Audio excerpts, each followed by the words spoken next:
मूकं करोति वाचालं पङ्गुलङ्घयते गिरिं यत्कृपातमहं वन्दे परमानन्दमाधव। एकादशी महात्म्य एकविंश अध्याय।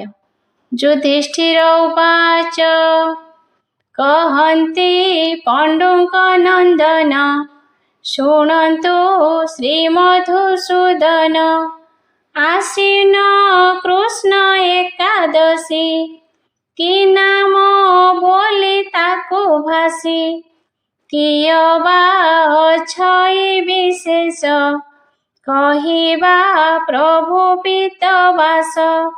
श्रीकृष्ण उवाच कहन्ति कृष्ण नृप शृण इंदिरा नाम तार जान से महाव्रतर प्रतापे नाश जानती महापापे जे अधो जोनिगत नर उद्धार हुअन्ति सत्वर। शुण हे सावधान तथा जे पाप हरई सर्वथा एकाही माहि स्मृति भागे नृपति पूर्वे सत्य जुगे नाम रे इंद्र से न जान जे रिपु कुलर समन धर्म रे पालिला कमहि पुत्र पौत्र रे युक्त होई यशस्वी धन धान्यवंत जे दानी मानी विष्णु भक्त मुक्तिर गोविंद नामको जपन्ति पान्ति आध्यात्म को नेले से दान पुण्य काल सर्वत्र जय जार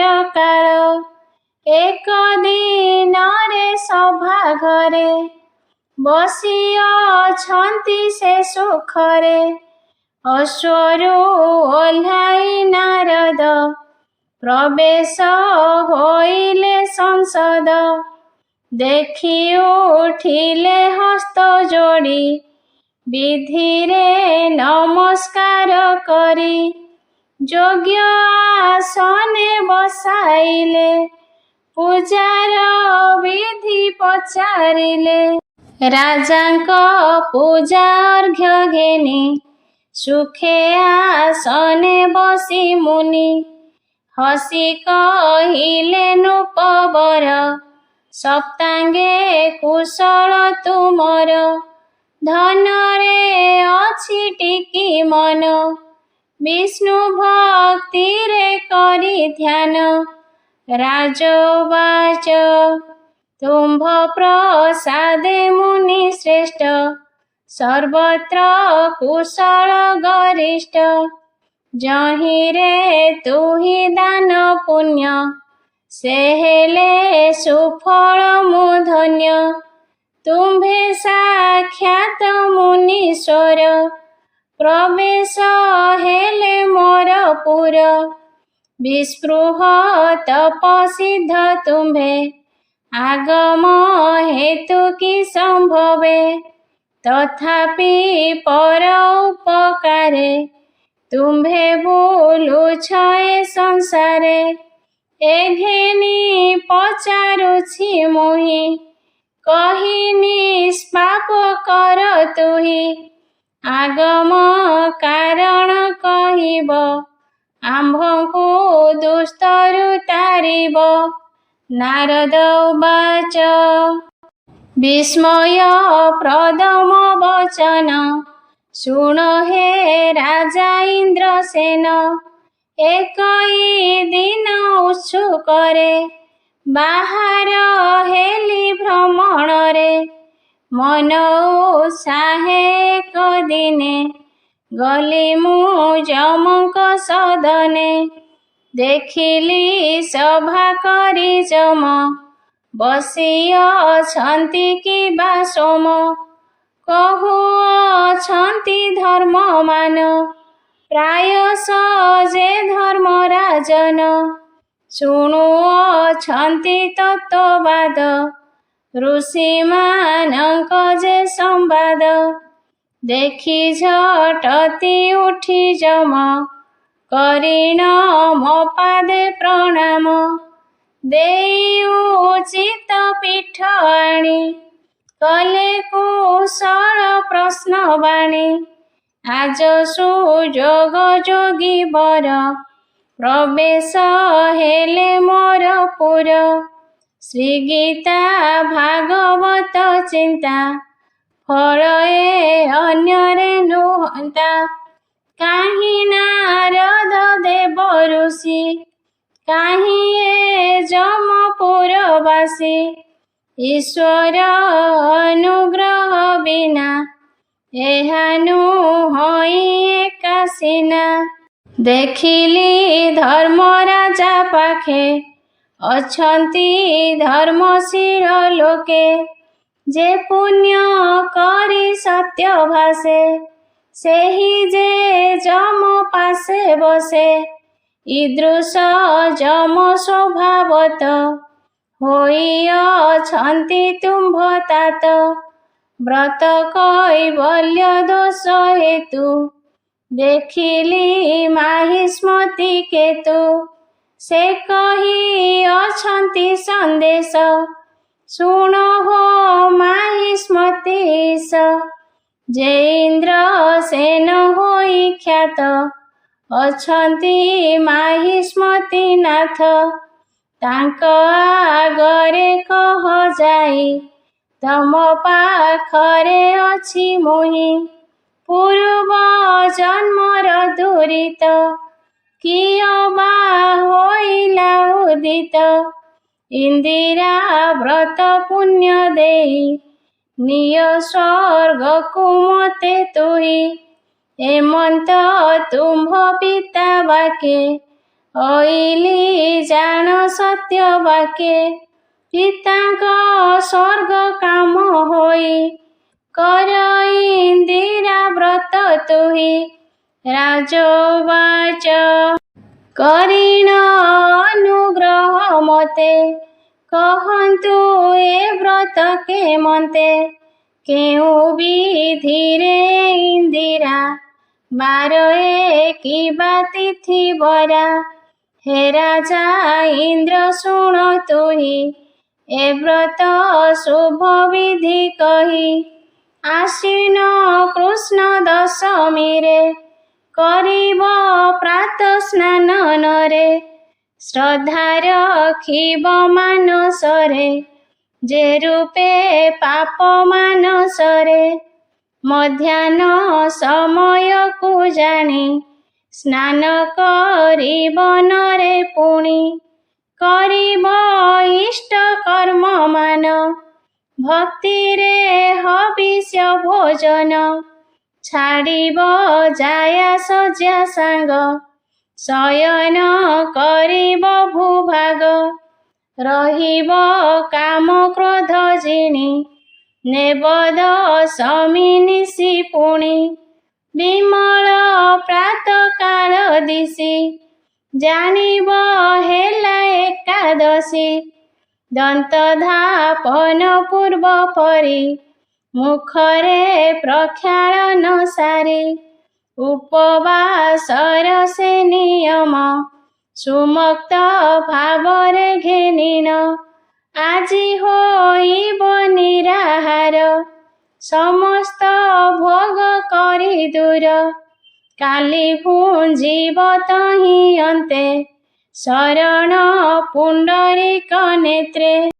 ଏ ରୂପେ କରିଣ ନିୟମ, ମଧ୍ୟାହ୍ନେ ପୁଣି କରି ସ୍ନାନ।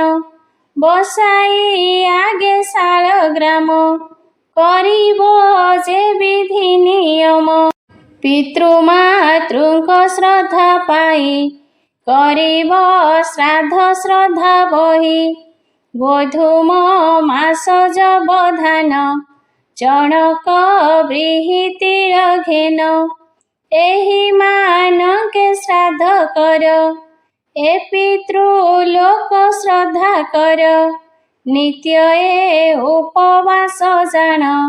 ଶ୍ରଦ୍ଧାକୁ ନୈମିତିକ ଗଣ, ଆଘ୍ରାଣ କରି ପିତୃଦତ୍ତ। କରିଣ ଉପବାସ ବ୍ରତ, ଏ ଶ୍ରାଦ୍ଧ କରି ପିତୃଦିନେ। ଯେବେ ନ ଭୁଞ୍ଜି ବିପ୍ରଜନେ, ଦେବତା ହବ୍ୟ ନ ଘେନନ୍ତି। କବ୍ୟକୁ ପିତାଏ ତେଜନ୍ତି, ଯେ ଅଛି ଶାସ୍ତ୍ର ମାନଙ୍କରେ। ଆଘ୍ରାଣେ ଅଧ ଭୋଜନରେ, ଯେ ଏକାଦଶୀ ପର ନୋହେ। ଯେଣୁ ଏ ଦିନ ପାପ ରହେ, ରହନ୍ତି ଅନ୍ନ ଆଶ୍ରେ କରି। ଏଣୁ ଏ ଦିନେ ଅନ୍ନ ଛାଡ଼ି, ଆଘ୍ରାଣ କରି ପିତୃ ଅନ୍ନ। ସାର ସେ ଶ୍ରାଦ୍ଧ ବିଧିମାନ, ବ୍ରାହ୍ମଣେ ଦେବ ସୁଭୋଜନ। ଦକ୍ଷିଣା ଦାନେ ତୋଷୀ ମନ, ସୁଗନ୍ଧ ଧୂପ ଦୀପ ବାସ। ଦେଇ ପୂଜିବ ହୃଷିକେଶ, ରାତ୍ରରେ ଜାଗରଣ କରି। ଥିବ କେଶବ ଅନୁସରି, ସର୍ବରି ଯାଇ ପ୍ରାତଃକାଳେ। ପ୍ରବେଶ ଦ୍ୱାଦଶୀର ବେଳେ, ଯାଇଣ ସ୍ନାନ ବିଧି ସାରି। ଭକ୍ତିରେ ପୂଜନର ହରି, ସାରିବ ମଧ୍ୟାହ୍ନିକ ବିଧି। ପୂଜା କରିବ କୃପାନିଧି, ହବିଷ୍ୟ ଅନ୍ନକୁ ଭୁଞ୍ଜିବ। ଏକାଏ କଥା ନ କହିବ, ଯେ ମହାରାଜା ଏ ବିଧିରେ। କରିବ ବ୍ରତକୁ ଆଦରେ, ତୁମ୍ଭର ପିତୃଲୋକମାନେ। ବିଷ୍ଣୁ ଲୋକକୁ ଯିବେ ଏଣେ। କୃଷ୍ଣ କହିଲେ ଯୁଧିଷ୍ଠିର, ଏମନ୍ତ କହି ଋଷିବର। ଗଲେ ସେ ଅନ୍ତର୍ଧ୍ୟାନ ହୋଇ, ଇନ୍ଦ୍ରସେନକୁ ଚିନ୍ତା ଦେଇ। ଇନ୍ଦିରା ବ୍ରତ ନିକଟରେ, ଡିଣ୍ଡିମ ଦେଲେ କଟକରେ। ଆଜ ହବିଷ ସର୍ବେ କର, ଆଜ ଇନ୍ଦିରା ବ୍ରତ କର। ଶୁଣିଏ ଡିଣ୍ଡିମର ଧ୍ୱନି, ବ୍ରତେ ସମସ୍ତେ ସାବଧାନୀ। ବ୍ରାହ୍ମଣ ମାନଙ୍କୁ ବିଚାରି, କଲେ ଯେ ବିଧାନ ପ୍ରଚାରି। ଆଶ୍ୱିନ କୃଷ୍ଣ ଏକାଦଶୀ, ଯାହାକୁ ଇନ୍ଦିରା ଫାସି। ଏ ବ୍ରତ କରିବ ସମସ୍ତେ, ଇନ୍ଦ୍ରସେନର ଆଜ୍ଞା ମତେ। ପ୍ରାତଃ କାଳରୁ ସ୍ନାନ ସାରି, ସେ ମହାସ୍ମତି ଦଣ୍ଡଧାରୀ। ଦଶମୀ ବିଧି ଆଚରିଲେ, ଯେ ଅବା ଅନ୍ତପୁରେ ଥିଲେ। ଜାୟାତ୍ମଜ ଘେନି ରାଜା, ବିଷ୍ଣୁଙ୍କୁ ଅନ୍ନ କରି ପୂଜା। ହବିଷ୍ୟ କରି ତଳେ ଶୋଇ, କଲେ ଦଶମୀ ବ୍ରତ ସେହି। ଦଶମୀ ହେଲା ଅବଶେଷ, ଦିଶିଲା ଦିଶେ ରବି ତ୍ରାସ। ନୃପତି ଅବକାଶ ହେଲେ, ସ୍ନାନ କରିଣ ବିଜେ କଲେ। ସଂକଳ୍ପ ଏକାଦଶୀ କଲେ, ଯେ ରୂପେ ନାରଦ କହିଲେ। ସ୍ନାନ ଶ୍ରବଣ ଉପବାସ, ଜାଗର ବିଷ୍ଣୁ ପୂଜା ରସ। ଭାବି ନାରଦ ଉପଦେଶ, କଲେ ସେ ବ୍ରତଙ୍କର ଈଶ। ଯଥା ବିଧିରେ କରି ବ୍ରତ, ଦ୍ୱାଦଶୀ ପ୍ରବେଶେନୁ ନାଥ। ସ୍ନାନାଦି ସର୍ବେ କର୍ମ ସାରି, ହବିଷ୍ୟ କଲେ ଦଣ୍ଡଧାରୀ। ବ୍ରତ କରିଣ ଇନ୍ଦ୍ରସେନ, ପିତାଙ୍କୁ କଲେ ସମର୍ପଣ। ସ୍ୱର୍ଗରୁ ହେଲା ପୁଷ୍ପ ବୃଷ୍ଟି, ନୃପ ମନରେ ହେଲା ତୁଷ୍ଟି। ପିତା ରହି ପକ୍ଷବର, ଗଲେ ସେ ବୈକୁଣ୍ଠପୁର। ରାଜ୍ୟକୁ ଅକଣ୍ଟକ କରି, ବହୁତ କାଳ ଭୋଗ କରି ରାଜେ ପୁତ୍ରକୁ ରାଜା କରି ଗଲେ ସେ ଆପେ ସ୍ୱର୍ଗପୁରୀ। ମାହାତ୍ମ୍ୟ ଇନ୍ଦିରା ବ୍ରତର କହିଲି ଆଗରେ ତୁମ୍ଭର, ଯାହାକୁ ପଢ଼ି ଅବା ଶୁଣି ପାପରୁ ମୁକ୍ତ ହୁଏ ପ୍ରାଣୀ। ଇତି ଶ୍ରୀ ବ୍ରହ୍ମବୈବର୍ତ ପୁରାଣେ ଆଶ୍ୱିନ କୃଷ୍ଣ ଇନ୍ଦିରେ ଏକାଦଶୀ ମାହାତ୍ମ୍ୟେ ନାମ ଏକବିଂଶ ଅଧ୍ୟାୟ। ଆସନ୍ତୁ ଶୁଣିବା ରାଜା ଅମ୍ବରୀଶଙ୍କର ଏକାଦଶୀ ବ୍ରତ। ରାଜା ଅମ୍ବରୀଶ ଚରିତ। ଶ୍ରୀ ଶୁକ ଉବାଚ ନାଭାଗ ପୁତ୍ର ଅମ୍ବରୀଶ, ସେ ରାଜା ବିଷ୍ଣୁର ବିଶ୍ୱାସ। ବ୍ରାହ୍ମଣ ଶାପ ନ ଲାଗିଲା, ତା ଶୁଣି ଅଭିମନ୍ୟୁ ବଳା। ବୋଲେ କେ ମନ୍ତେ ଏହା ହେଲା, ମୋତେ ତ ସନ୍ଦେହ ଲାଗିଲା। ସେ ବ୍ରହ୍ମ ଦଣ୍ଡ ବଜ୍ର ଘୋର, କେମନ୍ତେ ତହୁଁ ହେଲା ପାର। କିୟ ବା ତାର ତପ ଫଳୁ, ତରିଲା ବ୍ରହ୍ମ ଶାପାନଳୁ। ଏକଥା କହ ମୁନି ମୋତେ, ସଂଶୟ ଲାଗିଲା ତ ଚିତେ। ଏମନ୍ତ ରାଜା ପ୍ରଶ୍ନ ଶୁଣି, ଶୁକ କହନ୍ତି ମୃଦୁ ବାଣୀ। ଶୁଣ ରାଜନ ଏକ ଚିତେ, ଯେ ପ୍ରଶ୍ନ ବଂଶାନୁଚରିତେ। ନାଭାଗ ସୁତ ଅମ୍ବରୀଶ, ଯେମନ୍ତେ ବିଷ୍ଣୁର ବିଶ୍ୱାସ। ବ୍ରାହ୍ମଣ ଶାପ ନ ଲାଗିଲା, ଅନ୍ତେ ସେ ଗୋବିନ୍ଦେ ପଶିଲା। ସେ ସପ୍ତ ଦ୍ୱୀପେ ଏକ ରାଜା, ସୁଖେ ପାଳଇ ଜନ ପ୍ରଜା।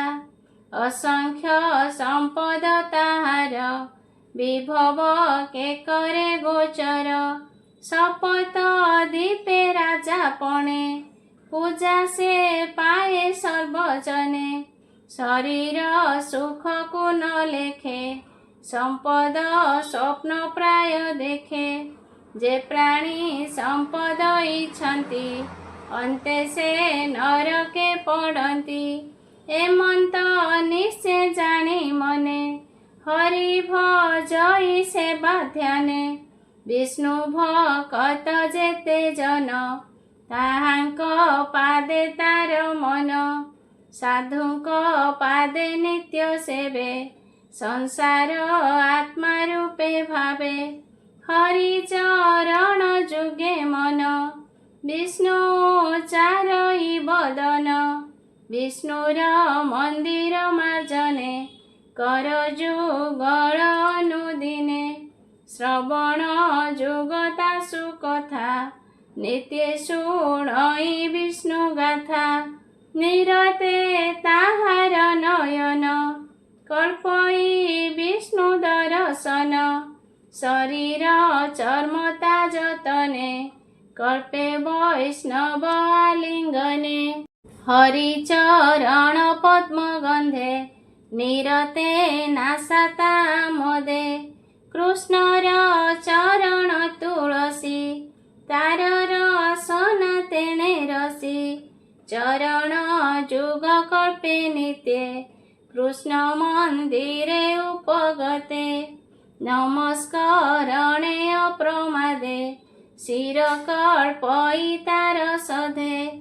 ବିଷ୍ଣୁ ଭକତ ଜନେ ରତି, ନିରତେ କଳ୍ପେ ତାର ମତି। ଦେହ ବିଷୟ ତାର ଯେତେ, କଳ୍ପଇ ହରି ଭାବେ ନିତ୍ୟେ। ବିପ୍ର ଦେବତା ପାଦେ ସେବେ, ପ୍ରଜାଙ୍କୁ ଦେଖେ ବିଷ୍ଣୁ ଭାବେ। ସକଳ ସମ୍ପଦ ପ୍ରସିଦ୍ଧି, ଭିଆଇ କରେ ଅଶ୍ୱମେଧି। ବିପ୍ର ଚରଣ ଦାନେ ପୂଜେ, ଯେ ଅଧି ଯଜ୍ଞ ବିଧି ଭଜେ। ଅସିତ ବଶିଷ୍ଠ ଗୌତମ, ସଙ୍ଗତେ ଘେନି ମୁନି ଗଣ। ବିପ୍ର ସେବନ ଅନୁମତେ, ସରସ୍ୱତୀର ଅଭିସ୍ରୋତେ।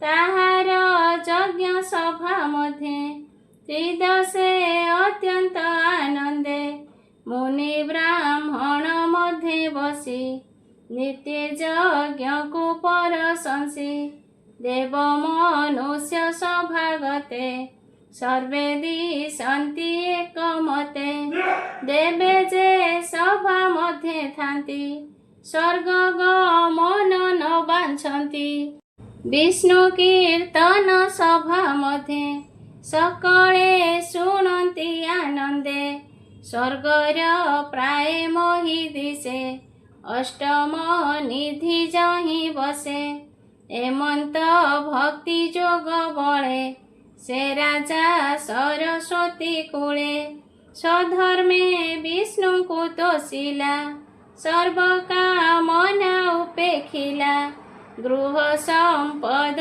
ଦ୍ୱାରା ସୁତ ଜ୍ଞାତି ବାନ୍ଧବ ଇଷ୍ଟ ମିତ୍ର ହସ୍ତି ସ୍ୱଜନ ବାଜି ଧନ ଇଚ୍ଛା ନ କରେ ତାର ମନ ନିରତେ ଗୋବିନ୍ଦ ଚରଣେ ମନ ନିବେଶେ ଅନୁକ୍ଷଣେ ତାହାର ଶୁଦ୍ଧ ଚିତ୍ତ ଜାଣେ ଚକ୍ରକୁ ରାଇ ଚକ୍ର ପାଣି ବୋଇଲେ ଅମ୍ବରୀଶ ମେଳେ ତୁ ଚକ୍ର ଥିବୁ ସର୍ବକାଳେ ଏହାକୁ ରଖ ନିରନ୍ତରେ ଯେମନ୍ତେ ସର୍ବଦୁଃଖୁତରେ ଏମନ୍ତେ ବିଷ୍ଣୁ ଆଜ୍ଞା ପାଇ ସେ ଚକ୍ର ରକ୍ଷା କଲା ଯାଇ ସେ ରାଜା ପତ୍ନୀର ସମେତେ ଉପାସେ ଏକାଦଶୀ ବ୍ରତେ କାର୍ତ୍ତିକ ଶୁକ୍ଳ ପକ୍ଷେ ହରି ପୂଜିଲା ଉପବାସ କରି ପ୍ରଭାତ କାଳେ ମଧୁବନେ କାଳିନ୍ଦୀ କୂଳେ ଏକ ଧ୍ୟାନେ ଆନନ୍ଦେ ପତ୍ନୀର ସମେତେ ବିଷ୍ଣୁ ପୂଜିଲା ଦୃଢ଼ ଚିତ୍ତେ ଦ୍ରବ୍ୟ ସମ୍ପାଦି ଅତିରେକେ ପୂଜିଲା ମହା ଅଭିଷେକେ ଉତ୍ତମ ବସ୍ତ୍ର ଅଳଙ୍କାର ସୁଗନ୍ଧ ମାଲ୍ୟ ଉପହାର ସଙ୍ଗତେ ଘେନି ନିଜ ନାରୀ ଏକାନ୍ତ ଭାବେ ପୂଜା କରି ଉତ୍ତମ ବ୍ରାହ୍ମଣ ବସାଇ ସୁନ୍ଦର ଧେନୁମାନ ଦେଇ ଧେନୁକୁ କରି ଅଳଙ୍କାର ସୁବର୍ଣ୍ଣ ଶୃଙ୍ଗରୌପ୍ୟ ଖୁର ପୃଷ୍ଠ ପାରୁଷେ ତାମ୍ର କାଂସ୍ୟ ବସ୍ତ୍ରରେ ମଣ୍ଡିଲା ହରସେ ସୁଶୀଳା ବସା ପୟସିନୀ ମଣ୍ଡିଲା ଅଳଙ୍କାର ଘେନି ବିପ୍ର ବସାଇ ବାକ୍ୟ କଲା ଷଡ଼ୟୁତ ଧେନୁ ଦେଲା ସୁସ୍ୱାଦୁ ଅନ୍ନ ଷଡ଼ ରସେ ବିପ୍ରଙ୍କୁ ଭୁଞ୍ଜାଇ ହରସେ ବିପ୍ରଙ୍କ ପାଦ ଯୁଗେ ଲାଗି ପାରଣା ଅର୍ଥେ ଆଜ୍ଞା ମାଗି ଉଦ୍ୟମ କଲା ନରପତି ଏମନ୍ତେ ମିଳିଲେ ଅତିଥି ଦୁର୍ବାସା ଶଙ୍କରଙ୍କ ଅଂଶେ ଯାହାଙ୍କୁ ଦେଖି ଜନ ତ୍ରାସେ ତାହାଙ୍କୁ ଦେଖି ନୃପମଣି ଆସନ ପାଦାସନ ଆଣି ପୂଜିଲା ଅତିଥି ସ୍ୱଭାବେ ଆନନ୍ଦେ ଅତି ଗୌରବେ ତାହାଙ୍କ ପାଦ ତଳେ ପଡ଼ି ରାଜା ବୋଲଇ କର ଯୋଡ଼ି ଭୋମୁନି ପାରଣା ମୋହର ମୋହର ଘରେ ଭିକ୍ଷା କର ତକ୍ଷଣେ ଅମ୍ବରୀଶ ବୋଲେ ମୁନି ମୋ ଧ୍ୟାନ କର୍ମେ ଗଲେ ଆନନ୍ଦ ମନେ ଧ୍ୟାନ କରି କାଳିନ୍ଦୀ ଜଳେ ମୋଦ ଭରି ସେ ଜଳେ ସ୍ନାନ ସନ୍ଧ୍ୟା କଲେ ଆସନେ ବସି ନଦୀ କୂଳେ ଏବେ ହୋ ଶୁଣ ନୃପମଣି ରାଜା ବିଚାରେ ବିପ୍ରେ ଘେନି ପାରଣା ହୋଇଲା ଉଛୁର ଅତିଥି ନଇଲେ ମୋହର କେମନ୍ତେ କରିବି ଭୋଜନ ଅବଜ୍ଞା କରି ମହାଜନ ଅର୍ଦ୍ଧ ମୁହୂର୍ତ୍ତେ ଅଛି ବେଳ ଯଥାର୍ଥ ପାରଣାର କାଳ, ଉଛୁର ପାରଣାର ବେଳା। ମୋତେ ତ ସଙ୍କଟ ପଡ଼ିଲା, ଯେ କର୍ମ କଲେ ସାଧୁବାଣୀ। ଲୋକେ ବୋଲିବେ ମୋତେ ପୁଣି, ଅଧର୍ମ ଲାଗିବଟି ମୋତେ। ପାରଣା କରିବି କେମନ୍ତେ, ଜଳଗଣ୍ଡୁଷେ କରି ପାନ। ଅତିଥି କରାଇ ଭୋଜନ, ପଛେ ମୁଁ କରିବି ଆହାର। ଏତେ ବିଚାରି ନୃପବର, ଜଳପାରଣା ଅପାରଣ। ଏ ଆଦି ନିଗମ ବଚନ, ବିଚାରି ବ୍ରାହ୍ମଣଙ୍କ ତୁଲେ। ଜଳଗଣ୍ଡୁଷେ ପାନ କଲେ, ତକ୍ଷଣେ ଜଳପାନ କରି। ଭୟେ ସୁମରି ନରହରି, ଦୁର୍ବାସା ଆଗମନ ଚାହିଁ। ରାଜା ମନରେ ତ୍ରାସ ପାଇ, ଦୁର୍ବାସା ଯମୁନାର କୂଳେ।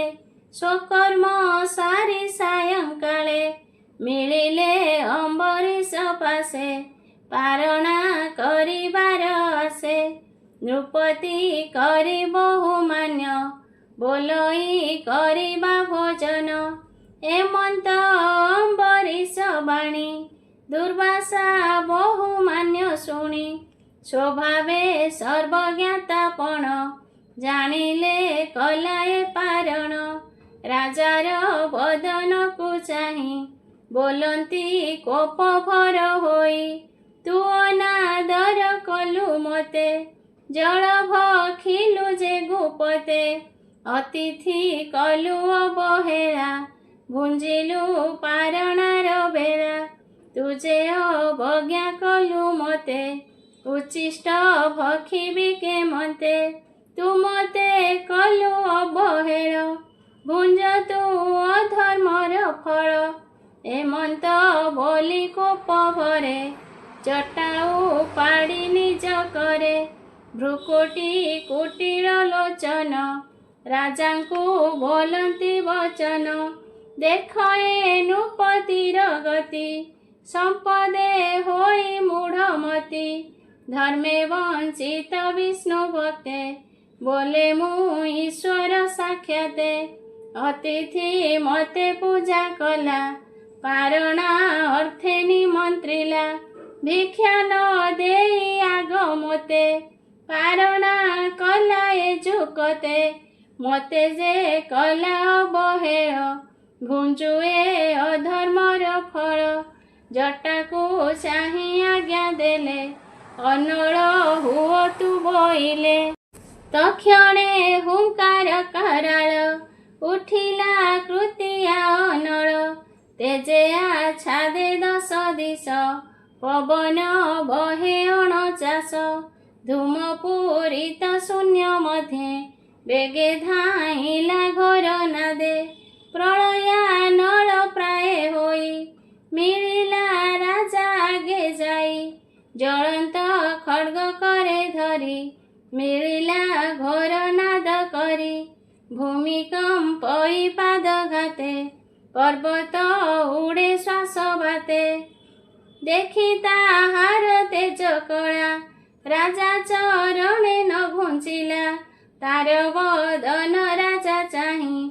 ମନେ ଚିନ୍ତିଲା ଭାବଗ୍ରାହୀ, ତକ୍ଷଣେ ବିଷ୍ଣୁ ଚକ୍ର ଆସି। କୋଟିଏ ସୂର୍ଯ୍ୟ ପ୍ରାୟ ଦିଶି, କୃତିଆ ଅନଳ ଉପରେ। ପଡ଼ିଲା ମହାନାଦ ଭରେ, ତକ୍ଷଣେ ଅନଳ ଲିଭିଲା। ଦିଗ ଆକାଶ ପ୍ରକାଶିଲା, ସୁଦର୍ଶନ ତେଜ ଦେଖି। ଦୁର୍ବାସା ଭୟେ ବୁଜେ ଆଖି, ନୟନେ ଦେଇବେନି କର। ଭୟେ କମ୍ପଇ ଥରହର, ସମ୍ଭ୍ରମେ ଚାହିଁ ନ ପାରିଲା। ଜୀବନ ଭୟେ ପଳାଇଲା, ତାର ଭାଜିବା ଦେଖି ପଛେ। ଚକ୍ର ହିଁ ଧାଇଁଲା ପ୍ରତ୍ୟକ୍ଷେ, ମଣ୍ଡୁକ ଦେଖି ସର୍ପ ଯେହ୍ନେ। ଧାମଇ ଗର୍ଜିତ ବଦନେ, ଦୁର୍ବାସା ଦଶ ଦିଶ ଚାହିଁ। ଭୟେ ନ ପାରଇ ପଳାଇ, ପଶିଲା ମେରୁ ଗୁହା ମଧ୍ୟେ। ସୁଦର୍ଶନ ପଛେ ଖେଦେ ଦିଶ ଆକାଶ ଭୂମି ଗତେ ବିବର ସମୁଦ୍ର ସହିତେ ଦିଗପାଳଙ୍କ ପୁରେ ଲୁଚେ ଚକ୍ରକୁ ଦେଖେ ପଛେ ପଛେ ଯହୁଁ ଯହିଁକି ଧାମେ ବେଗେ ସୁଦର୍ଶନ ପଛେ ଲାଗେ ସୁଦର୍ଶନ ତେଜ ଦେଖି କେହି ନ ପାରେ ତାକୁ ରଖି କେଣେ ଠାବ ନ ପାଇଲା ସତ୍ୟ ଲୋକକୁ ପଳାଇଲା ଶୂନ୍ୟେ ପଳାନ୍ତେ ମନ ଦୁଃଖେ ଭୟେ ପଶିଲା ବ୍ରହ୍ମଲୋକେ ବ୍ରହ୍ମାର ସମୀପେ ମିଳିଲା ଶରଣ ସମ୍ଭାଳ ବୋଇଲା ଡାକଇ ପଶିଲି ଶରଣ ବିଧାତା ରଖ ମୋର ପ୍ରାଣ ଏମନ୍ତେ ମୁନି ବାକ୍ୟ ଶୁଣି ଉଚ୍ଚେ କହନ୍ତି କୁଶ ପାଣି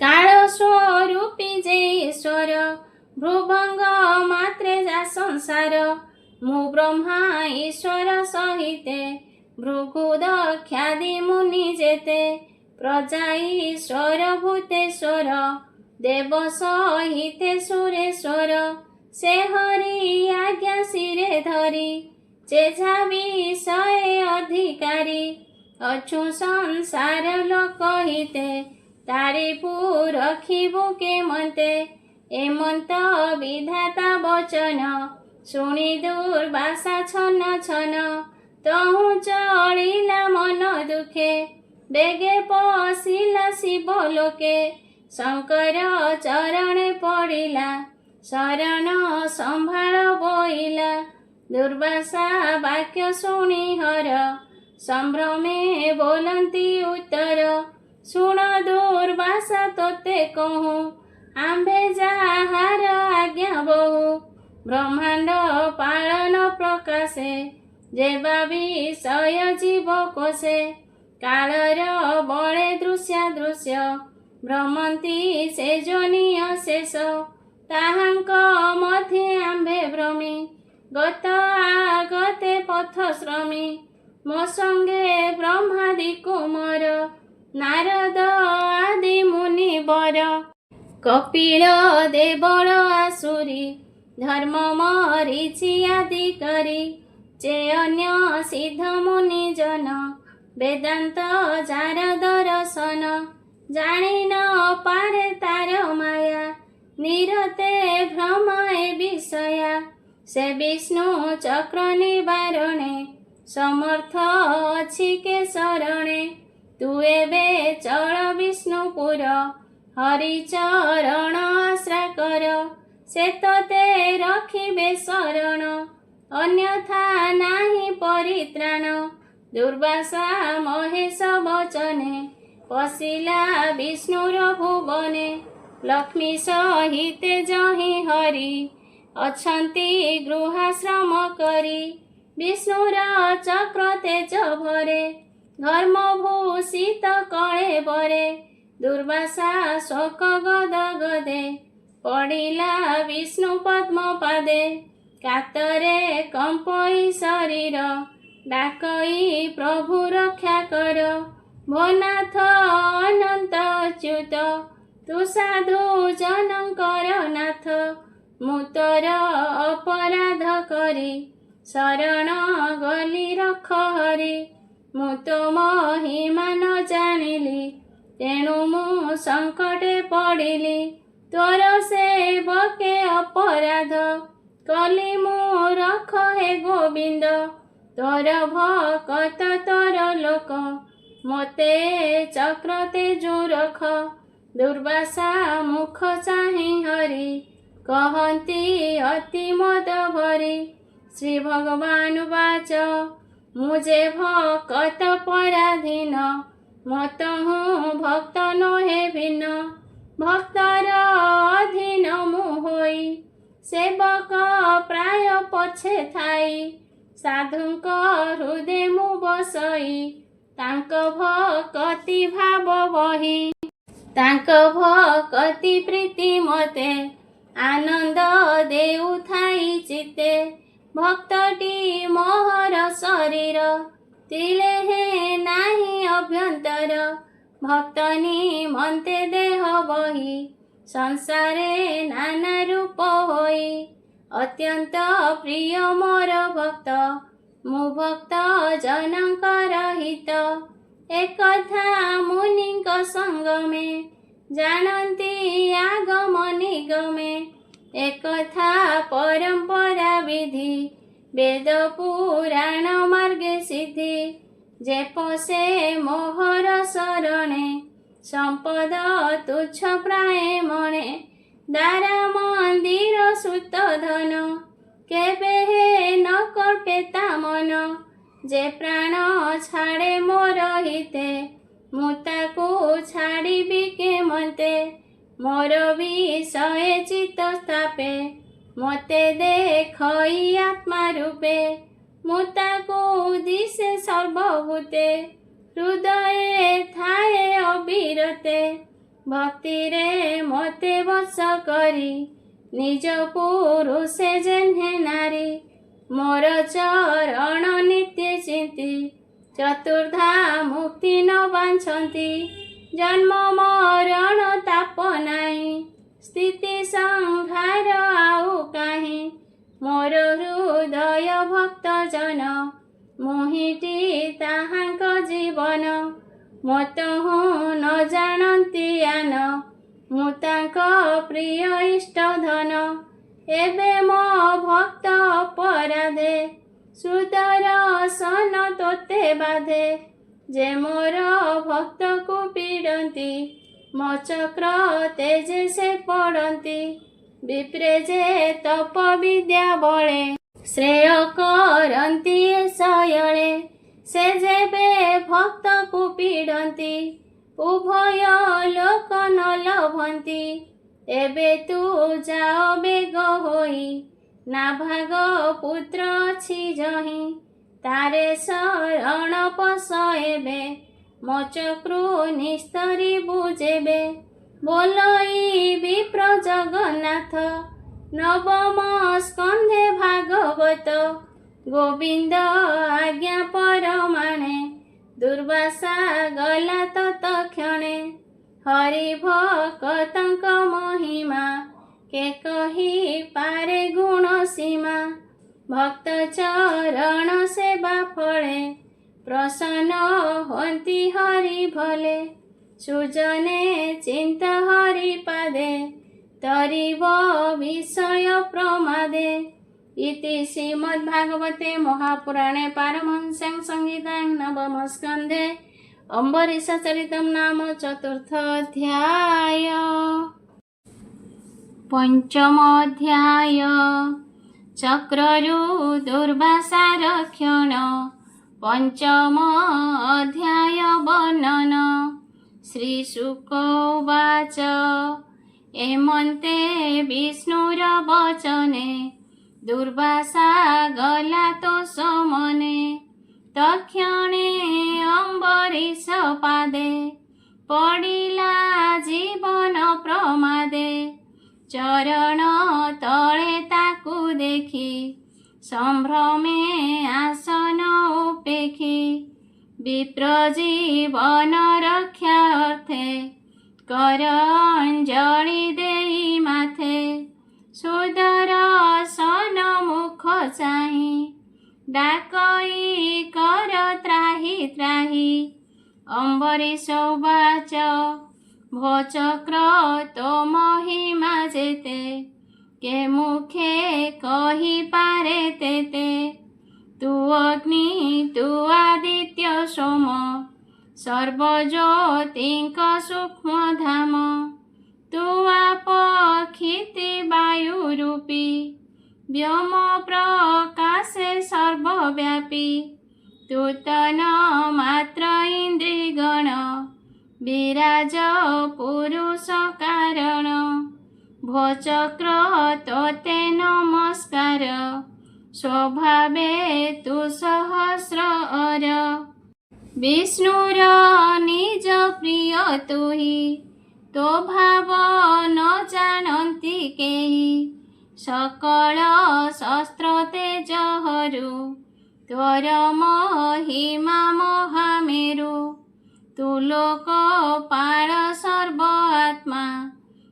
तेज पुरुष महात्मा तू सर्वधर्म कर्म हेतु अधर्म कूल धूम केतु त्रैलोक्य पाल शुद्ध चेता मन हूँ बेग बलवंता तोहर निज तेज त्रासे संसार घोर तम नासे श्रुति तो महिमा न जाने केवल प्रकाश प्रमाणे सदा सदरूप तोर ब्रह्मा शिवंकु अगोचर दानव बळे नर हरि तो से पेशन्ति बेग करी तू दैत्य बल मध्ये पशी सकल निज तेजे ध्वंसी असुर रणे तोर तेज देखि कंपई ग्रहराज एणु जगत त्राण अर्थे खल विनाशे धरी हस्ते तो बळे बळी गदाधर तू एबे मते त्राही कर ए विप्र कुल देव मोर एहा जीवन रक्षा कर मु जेबे दान यज्ञ करी स्वधर्म मार्ग को आचरी ब्राह्मण चरण कमले जेबे सेवन मोर कूले जेबे गोविंद प्रीत मते मु जेबे देखे सर्वभूते ए धर्मे जेबे मोर दीक्षा द्विजर हेउ प्राण रक्षा श्री शुक उवाच एमंत शुणिता वचन विष्णुर चक्र सुदर्शन तक्षणे निशाकर प्राय शीतल लागे विप्रदेहे दुर्वासा जीवन पाइला संतोषे चक्र को चाहिला चक्र को नमस्कार करी बोले नृपति कर धरी दुर्वासा उवाच देख अनंत दासंकर महामहिमा अगोचर अपराध कले हे सहन्ति विष्णु को सर्वदेहे चिंती साधु की अबान उपेखे हरि सकल देहे देखे जाहार नाम स्मृति मात्रे दुरित नर हई गात्रे से तीर्थ पद दास जेते दुख नाशन्ति ए जगते जेणु रखिलु मो जीवन तोर महिमा धन्य धन्य एमंत विप्रमुख शुणी कपाळे देइबेनि पाणी बोले दुर्वासा मुख चाही भो विप्र कर मते त्राही तुझे अतिथि मोर कूले मिलिलु पारणार बेले पारणा भये मुगुपते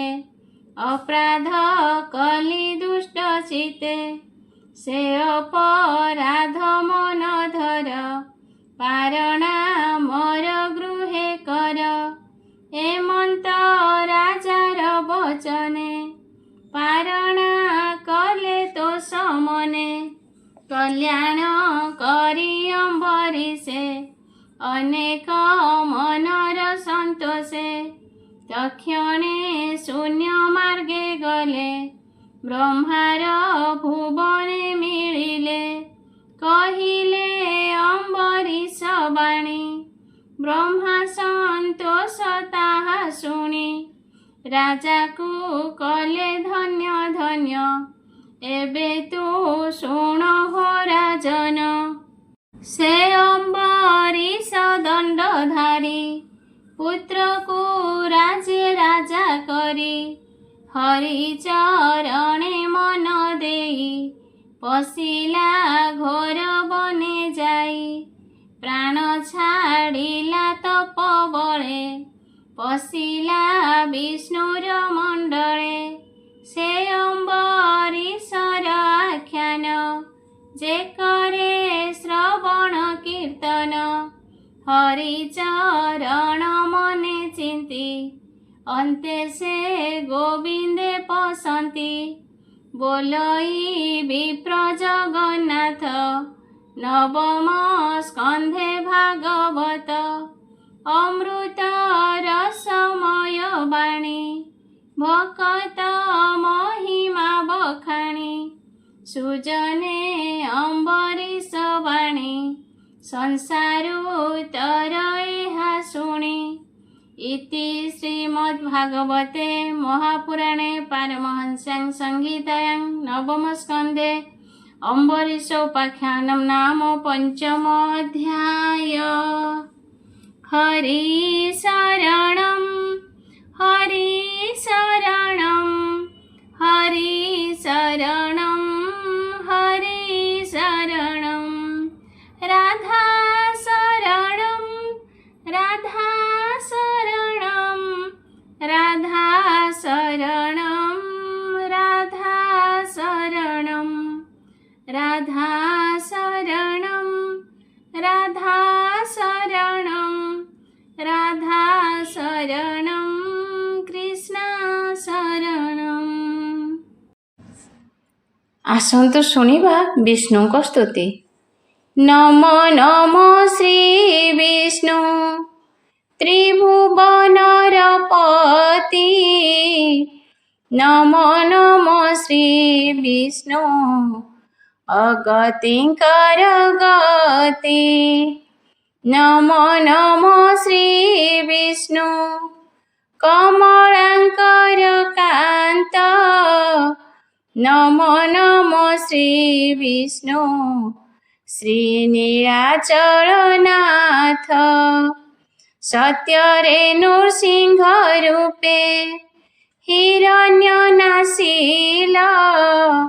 भक्त प्रह्लादे इंद्र पददान कल त्रेतयारे राम रूपे बधिल रावण सागर बांधिल सेतु कमलार मण द्वापर जुगरे कंस केसी अष्टमल विनाश करियु श्वास मही भार कल पुणी भारत युद्धरे अर्जुन रथरे सारथी होई कौरव नासिल सतोरे तुम्भर महिमा नाथ कि वर्णिबि मुहि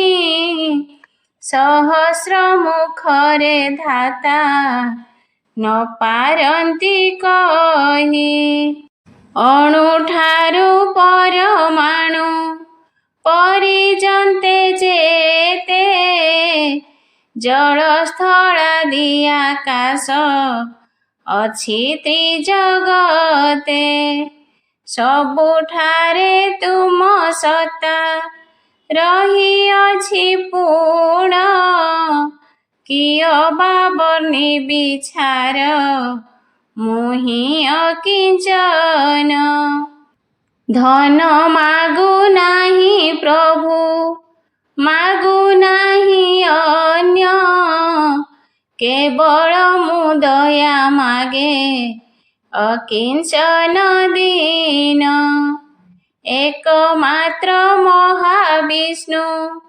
परित्राणदाता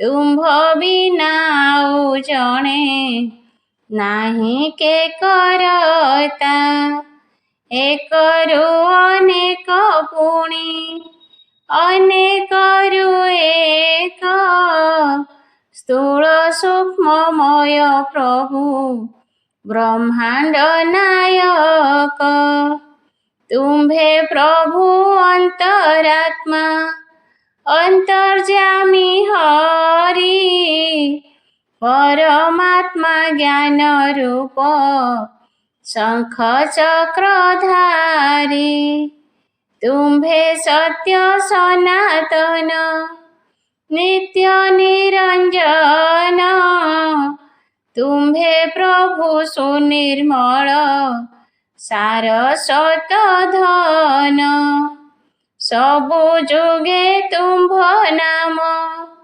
अटे पुणी सार तुम्भ नाम अटे सृष्टि स्थिति मूलाधार